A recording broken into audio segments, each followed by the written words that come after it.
Chemist. Welcome to Group Therapy with Mad Wine Chemist. I'm here with Jomi Calhoun, musician in the Houston area. We're gonna talk about wine, life, music, and more. So let's get into it. Introduce yourself, Jomi. What's going on, everybody? As she said, my name is Jomi Calhoun, aka Little Brother. She's watched me grow up from a youngster now to what I'm doing in the music career. I'm pretty much, I will call myself an industry mogul. Take that as you will. I do a lot of things in the industry, from performing live to now I'm doing a lot of artist development. So I work with a lot of artists now, just in developing them for studio, with studio etiquette, and just for them to survive in studio sessions. You know? So I do a lot when it comes to the music industry. I manage different artists, studio sessions every day. I'll be going to the studio after this, you know. Like I said, Jen's watched me grow up. I played drums at our home, my home church, her home, since I was a kid. I want to say about 3 or 4 years old. He's always Gospel Hill. Yeah, he's always tearing it up, y'all. So glad to be where I am today. Played with a lot of different people you all probably heard on the radio today. You know, blessed to say that. But it's been good. The music industry has been good. Still good to me, despite the pandemic. A lot of us already know we all went through the pandemic, but we made it out on the other side, especially entertainers. Shout out to entertainers, musicians, producers. We got to stick it through. So that's pretty much what I do: music, produce. I do it all. Feel free to hit me. I'm sure she'll post it somewhere on the screen. You'll get all my information. Yes. Connect with me. What's your Twitter and Instagram handle? Instagram handle. Y'all ready? Mm-hmm. At Oh My Jomi. OHMYJOMI. At Oh My Jomi for the Instagram handle. Twitter, Jomeezy all day. JOMEEZYALLDAY. Jomeezy all day. I don't really get on Facebook unless I'm talking to my auntie and them. Y'all already know how that go. So y'all not gonna follow him on Facebook because Auntie is real strong about what he can and cannot say. The whole family understand Auntie is watching and patrolling. Love y'all. But Instagram and Twitter, holla at your way. So first, me and Jomi gonna be sipping on one of my favorite wines from Haak Winery.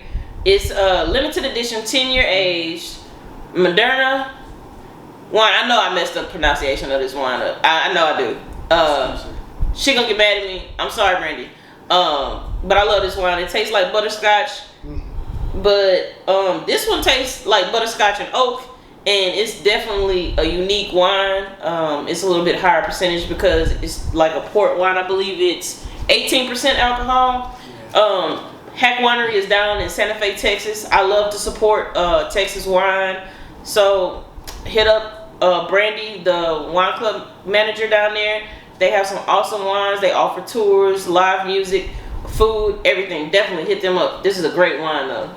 Yeah, it smells definitely, I'll be sitting here for a minute.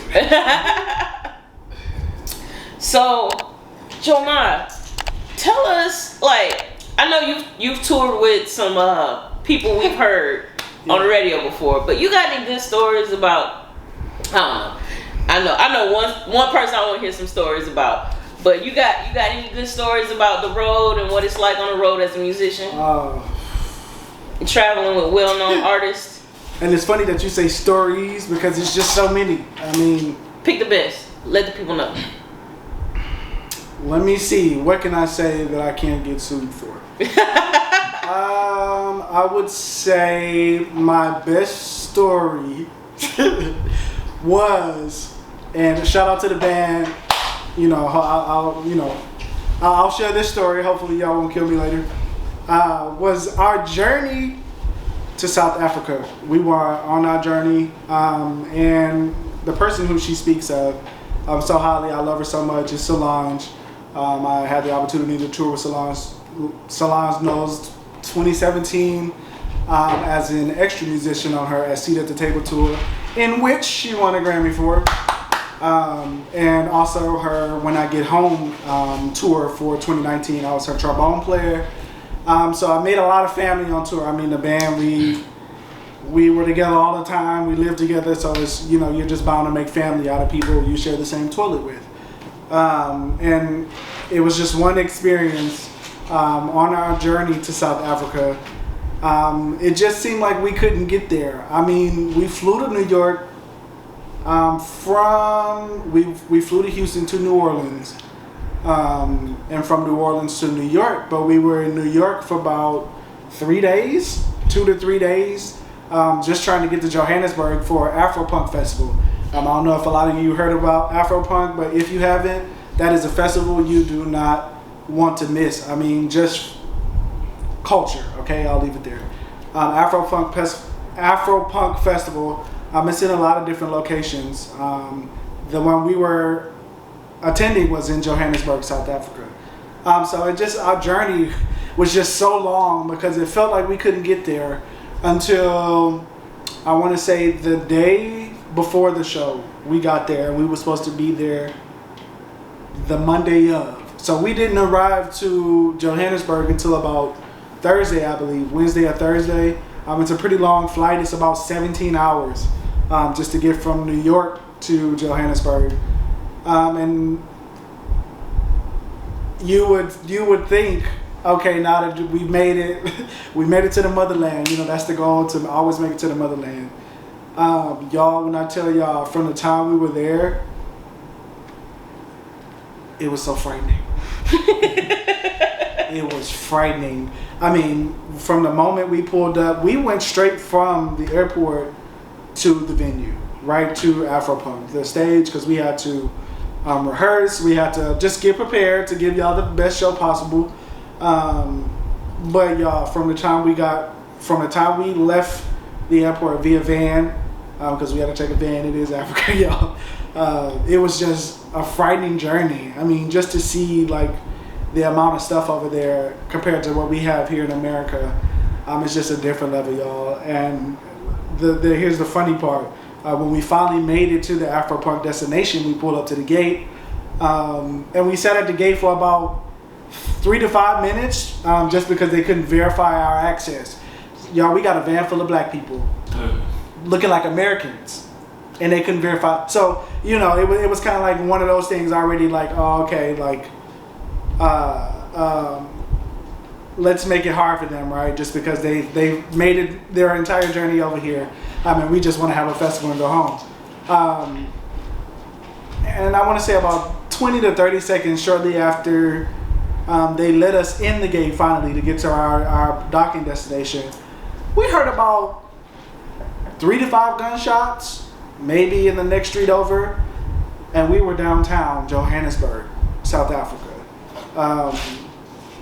And you could just hear the dead silence in the van. It's the funniest thing ever. You just had to be there. I mean, we were talking, and then that went off, and it was just. So everybody was vibing, like wilding out, and then it's pop, pop, pop.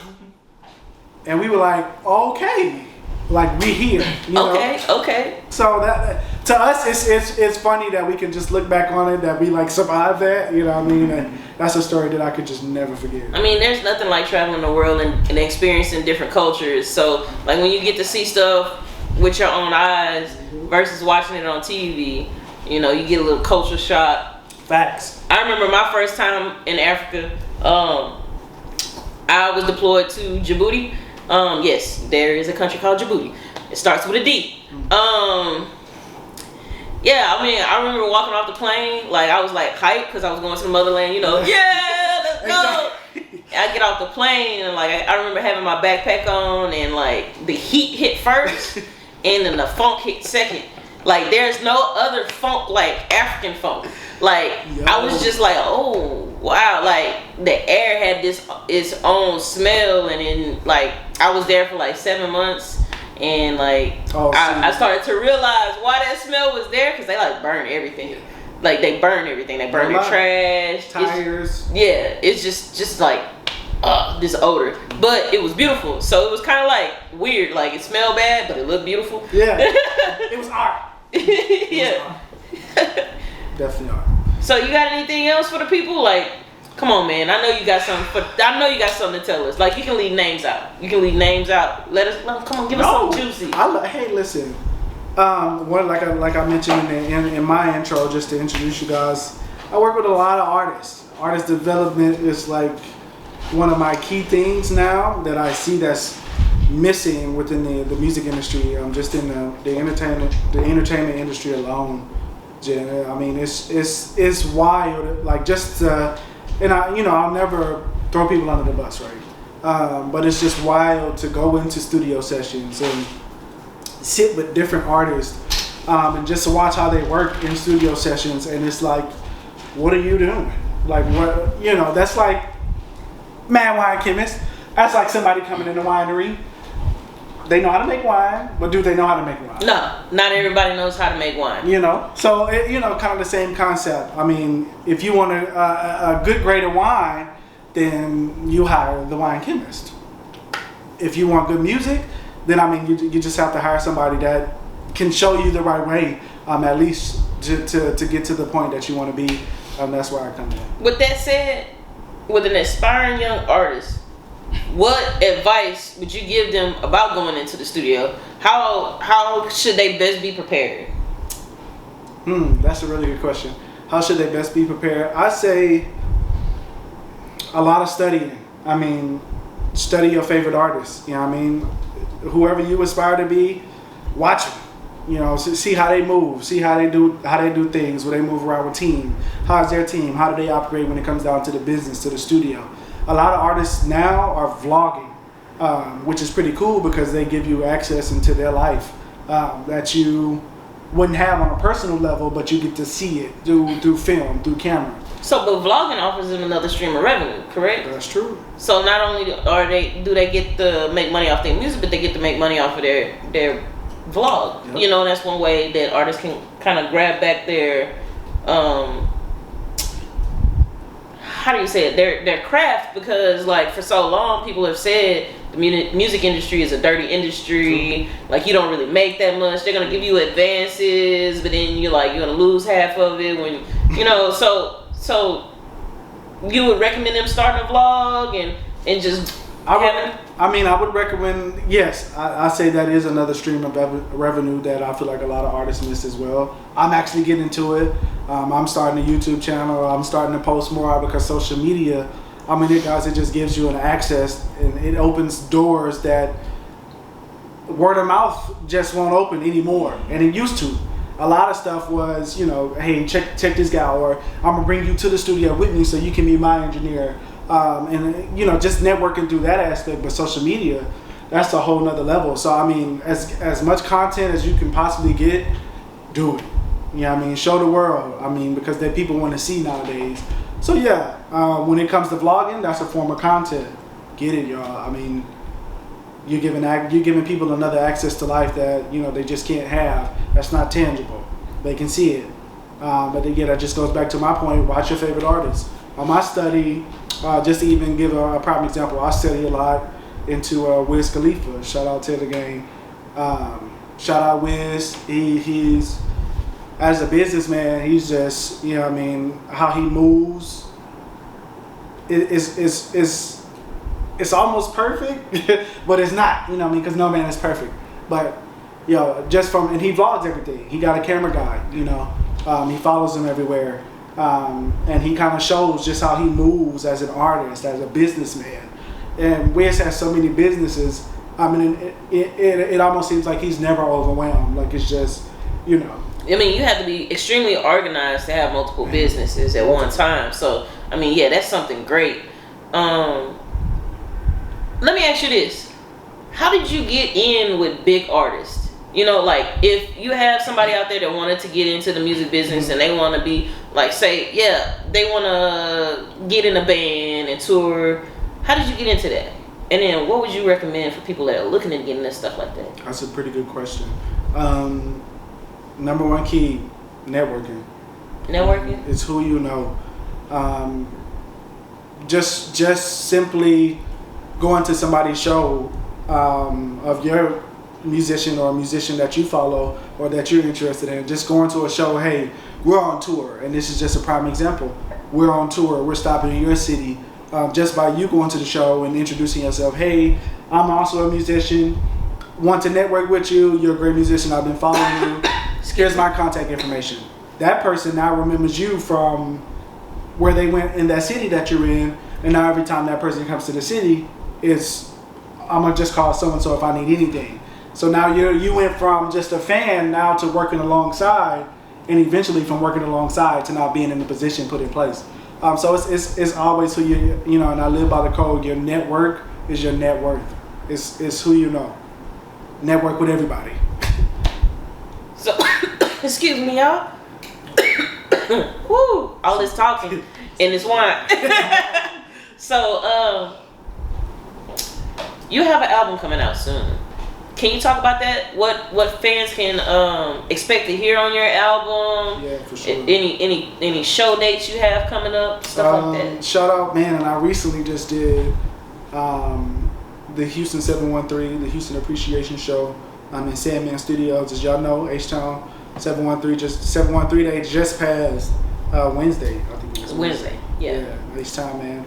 Man, I did the event with the squad, Adam DeWatt Experience. I'm the drummer for the Adam DeWatt Experience, and it is an experience. We just did the show, sold out show. Shout out Culture Refined Concert, Sandman Studios. They hosted the event. It was amazing. So as far as events are concerned, we are doing more events like that in the near future. Like I said, y'all can follow me on the gram. Y'all can follow me on the social media channels, and you'll see the dates there.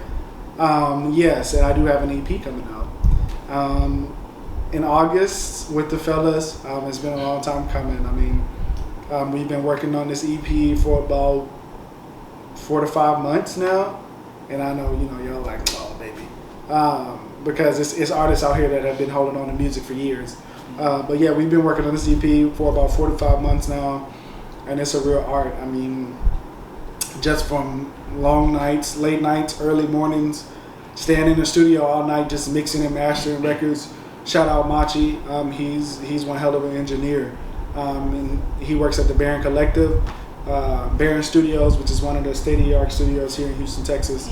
Y'all can search them everywhere. Book a studio session as well. He's one of the premium engineers there, but he's also one of my brothers, a good friend of mine. And he stays up 3, 4 a.m.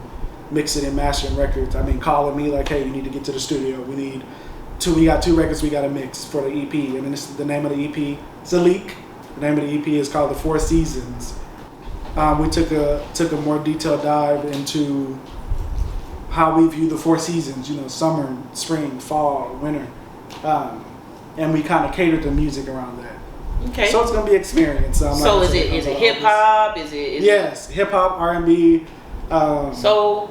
You got a little soul in there. Of course. Yeah. You gonna throw your dad on it? You gonna throw your dad on the album? Please tell me. Oh, come on! You gotta get Papa John on the album. Listen, the album is explicit. So yeah, but Papa John a hood legend. You can't let the hood legend not get on the album. Like, just put him in a little background vocals or something. I know a guy. See what I can do. You got to have Papa John on there. Shout out to my pops, man. Yes, and my godfather. Shout out, man. So, when can people expect your album to come out? August. I'd say August, just because we're in the final stages of getting it ready for y'all. So you don't have a definite date. So it's just have the people follow. All right. Yeah, gotta stay tuned. What's your dream release party? My dream release party.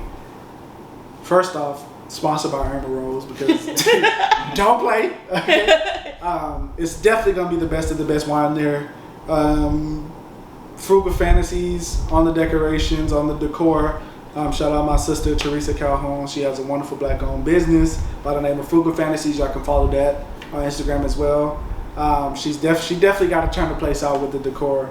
And we got to do the live music. Oh yeah. So of course I will probably be playing with the live band, just so we can showcase the true art of the EP release. So before we head out, is there anything else you want to say? First off, thank the one and only Mad Wine Chemist for having your boy on the show. I feel like it's definitely been a long time coming. Yes. I'm always traveling. She's always doing her thing. So for us to just have a second to sit down and talk, Y'all don't understand. This little dude used to chase me around. Like, oh, I'm grown, go away, little boy. I still do. So now we're older adults and just enjoying life together. And it's great to have my little brother on the podcast with me. And it's great to see him succeed in achieving his dreams. You know, that's one of the things that I really want Mad Wine Chemist to promote is get out here, chase your dreams. If you fail, oh well, get up, try again. Yes. Stick with it. I mean, stay 10 toes down. You never know what'll come for you. All right, y'all. Thank y'all for listening to the podcast today. We'll check y'all out next week.